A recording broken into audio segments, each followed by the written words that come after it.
अस्सलाम वालेकुम viewers. Cell structure में पार्ट 3 की वीडियो के साथ मैं हाज़िर हूँ। पिछले पार्ट 2 के अंदर हमने पैसिव ट्रांसपोर्ट सेल मेम्ब्रेन के फंक्शन में जो ट्रांसपोर्ट का एक फंक्शन वो परफॉर्म करती है, उसमें पैसिव ट्रांसपोर्ट को हम पढ़ चुके हैं। इस वीडियो में हम पढ़ेंगे एक्टिव ट्रांसपोर्ट और उसकी टाइप्स। सबसे पहले एक्टिव ट्रांसपोर्ट, जो कि मैं आपको पिछली वीडियो में भी बता चुका हूँ कि इसके अंदर जब मूवमेंट होगी मॉलिक्यूल्स और आयंस मूव करेंगे तो वो लो से हाई कंसंट्रेशन की तरफ मूव करते हैं, और इसके लिए सेल को एनर्जी जो है वो यूटिलाइज करनी पड़ती है एटीपी की शक्ल में। ये एनर्जी रिक्वायरिंग जो है वो प्रोसेस होता है। ठीक है, अब इसके अंदर सबसे पहली जो टाइप होती है एक्टिव ट्रांसपोर्ट की, उसको कहा जाता है एंडोसाइटोसिस। देखें, बड़ा सिंपल इसके अंदर है। एंडो वर्ड और साइटोसिस, इसको जो है वो आप 3 हिस्सों में तोड़ सकते हैं। एंडो का मतलब होता है इनसाइड, साइटो का मतलब है सेल, और सिस का मतलब होता है मूवमेंट। तो इसका मतलब है कि व्हेन सर्टेन मटेरियल, जब कोई भी मटेरियल, कोई भी मॉलिक्यूल, कोई भी आयन आउटसाइड से सेल के इनसाइड मूव करेगा, यानी बाहर से सेल के अंदर जो है वो एंटर होगा, बाहर से सेल के अंदर एंटर होगा, तो इस प्रोसेस को कहा जाएगा एंडोसाइटोसिस। यानी कोई मूवमेंट हो रही है आउटसाइड टूवर्ड्स इनसाइड। ठीक है जी। अब ये जो एंडोसाइटोसिस होती है, इसके अंदर मज़ीद 2 तरह का प्रोसेस होता है, एक फेगोसाइटोसिस और एक पाइनोसाइटोसिस। फेगोसाइटोसिस का एक दूसरा नाम है cell eating process. Cell eating process. ठीक है जी। सेल ईटिंग प्रोसेस का मतलब ये है कि जब भी कोई when solid material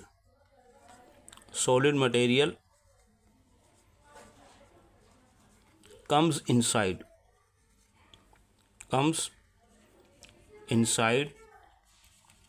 the cell, यानी जब भी कोई solid particle, solid material cell के बाहर से अंदर की तरफ जो है वो आएंगे, तो इस प्रोसेस को फेगोसाइटोसिस कहा जाएगा।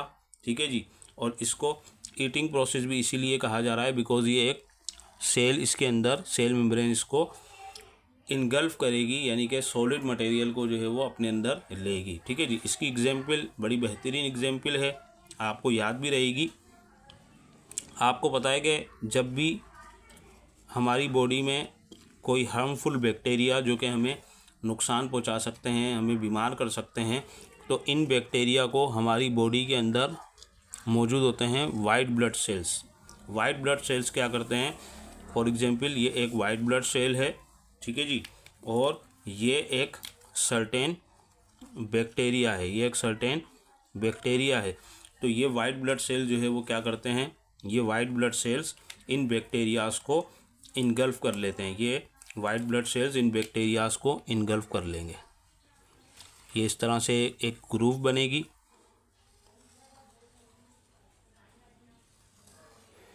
ठीक है जी।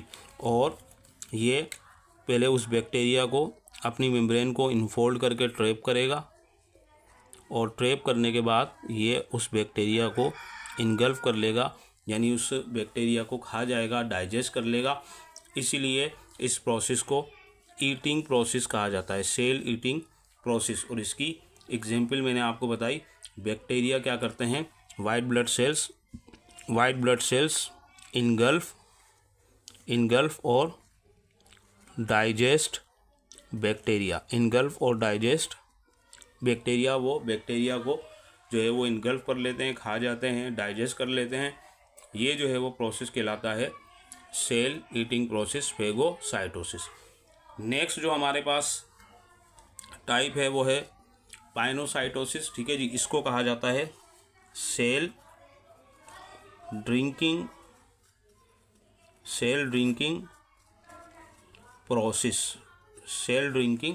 प्रोसेस। तो अब आपको खुद ही जो है वो बात समझ में आ गई होगी कि जिस तरह से यहाँ पर एक सॉलिड मटेरियल था, जिस तरह से सॉलिड चीज़ों को हम ईट करते हैं, खाते हैं, लेकिन लिक्विड चीज़ों को हम क्या करते हैं? हम ड्रिंक करते हैं। तो यहाँ पर भी सेल ड्रिंकिंग का प्रोसेस का मतलब ये है कि जब कोई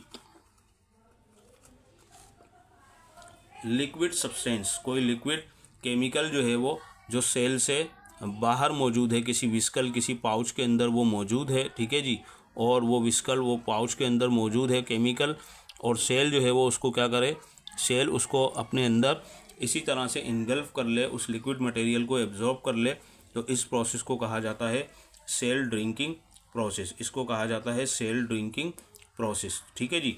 तो यहाँ पर हमने इसकी पहली टाइप समझी एंडोसाइटोसिस, जिसके अंदर हमने देखा कि कोई भी मटेरियल जब वो बाहर से सेल के अंदर आएगा, अगर वो सॉलिड मटेरियल है तो वो फेगोसाइटोसिस कहलाएगा, और अगर वो कोई लिक्विड मटेरियल है तो वो पाइनोसाइटोसिस कहलाएगा। ये जो है वो एंडोसाइटोसिस के अंदर आता है, जब कोई मटेरियल बाहर से अंदर की तरफ आ रहा है। ये एक्टिव ट्रांसपोर्ट की पहली टाइप, ठीक है जी। सेकंड जो इसकी टाइप होती है, जिस तरह से मैंने आपको बताया कि चीज़ें जिस तरह से सेल में जो है वो बाहर से अंदर की तरफ आ रही हैं, इसलिए इसी तरह से सर्टेन जो मॉलिक्यूल्स होंगे, प्रोडक्ट्स होंगी, वो सेल में अंदर तैयार हुई हैं और उनकी रिक्वायरमेंट्स, उनकी नीड्स सेल से बाहर है, तो अल्टीमेटली वो सेल से बाहर ट्रांसपोर्ट की जाएंगी। तो जब कोई चीज़ सेल से बाहर निकलेगी, ठीक है जी, और उसकी जो ट्रांसपोर्टेशन होगी वो एक्टिव होगी, तो उस प्रोसेस को क्या कहा जाएगा, उस टर्म को भी समझ लीजिए, याद रख लीजिए, ठीक है जी। तो उस सेकंड टाइप को भी हम समझते हैं।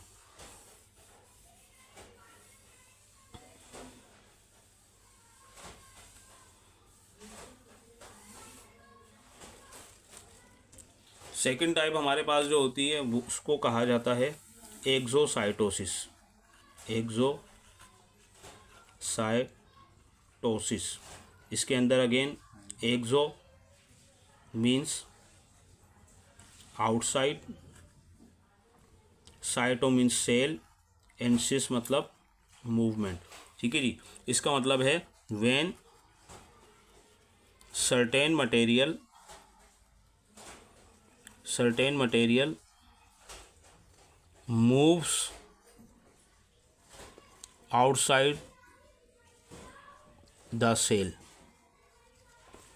जब कोई मटेरियल जो सेल के अंदर है, फॉर एग्जांपल ये एक सेल है, ठीक है जी, और इस सेल के अंदर एक सर्टेन प्रोडक्ट जो है वो तैयार हो चुकी है, एक सर्टेन प्रोडक्ट तैयार हो चुकी है, और इस प्रोडक्ट की जो रिक्वायरमेंट है, जो नीड है, वो आउटसाइड द सेल है, वो आउटसाइड द सेल है, ठीक है जी। तो इसमें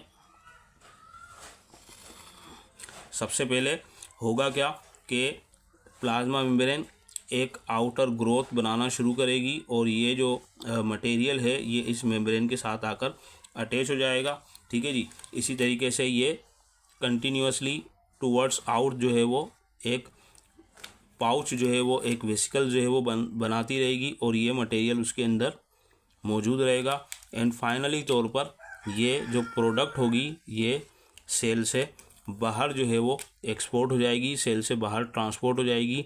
तो यहाँ पर हमने देखा कि एक मटेरियल जो सेल के अंदर था वो नीड बेसिस पर सेल से बाहर उसने मूव किया, तो इसलिए इस प्रोसेस को कहा जाता है एक्सोसाइटोसिस। इसको कहा जाता है एक्सोसाइटोसिस। इसकी बड़ी कॉमन एग्जांपल होती है कि जो हमारे ओरल कैविटी, हमारे मुंह में जो सलाइवा मौजूद होता है, जो डाइजेशन के लिए ज़रूरी है, तो आप देखें कि हमारे जो इंटरनल सेल्स होते हैं ओरल कैविटी के, उसकी जो लाइनिंग होती है, उसके सेल्स इस सलाइवा को इस तरह से बाहर रिलीज़ करते रहते हैं, पिंच ऑफ करते रहते हैं, और वो सेल से आउटसाइड जो है वो अपनी एक्टिविटी, अपना फंक्शन जो है वो परफॉर्म करता है। यहाँ पर जो है वो दोस्तों अगेन मैं आपको बता दूँ कि आपने जो है वो एग्जाम्पल प्रोसेस को जहन में रखना है। एक्सोसाइटोसिस, इसमें मटेरियल सेल से बाहर जा रहा है। एंडोसाइटोसिस, इसके अंदर कोई भी मटेरियल बाहर से इनसाइड द सेल आ रहा है, ठीक है जी। इनकी एग्जाम्पल मैंने आपको बताई, एग्जाम्पल आपने जहन में रखनी है, टेस्ट के हवाले से इम्पोर्टेंट है। और इसके साथ ही हमारा जो प्लाज्मा मेम्ब्रेन वाला जो टॉपिक है स्ट्रक्चर और फंक्शन का, वो मुकम्मल हो चुका है। नेक्स्ट पार्ट में वीडियो की इंशाअल्लाह ताला हम साइटोप्लाज्म और उसके ऑर्गेनल्स को मुख्तसरन जो है वो पढ़ने की कोशिश करेंगे, और उनके टाइटल्स को फोकस करेंगे जो कि एक्सपेक्टेड हैं, लाजमी जो है वो उस तरह के सवाल आपके पास आएंगे। नेक्स्ट वीडियो मिलने तक इंतज़ार कीजिए, वीडियो को लाइक कीजिए, चैनल को सब्सक्राइब कीजिए, ज़्यादा से ज़्यादा शेयर कीजिए। अल्लाह हाफिज़, थैंक यू।